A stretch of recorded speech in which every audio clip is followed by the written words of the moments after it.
Hi friends, ఉచిత bus ప్రయాణం గురించి మనం తెలుసుకుందాం. ఆగస్టు 15వ తేదీన క్రొత్త పథకం ప్రారంభమవుతుంది. ఉచిత బస్సు ప్రయాణం ప్రారంభమవుతుందని ప్రభుత్వం చెప్పింది. ఆర్టీసీ బస్సుల్లో మహిళలకు ఫ్రీ జర్నీ. ఆంధ్రప్రదేశ్ రాష్ట్రంలో శాశ్వత నివాసులుగా ఉన్న మహిళలకు ఈ పథకానికి అర్హులు.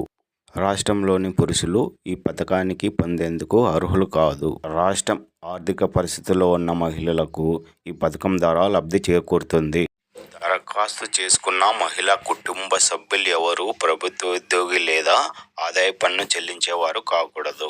రాష్ట్ర ప్రభుత్వం అర్హులైన మహిళలకు ఉచిత ట్రావెల్ బస్ పాస్ను అందజేస్తుంది.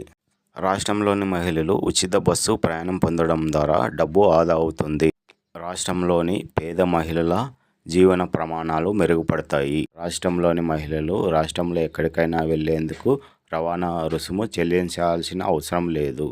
ఆన్లైన్లో దరఖాస్తు చేసుకోవడానికి అవసరమైన పత్రాలు: Aadhaar card, ration card, bank passbook, pan card, current bill, passport size photo, mobile number.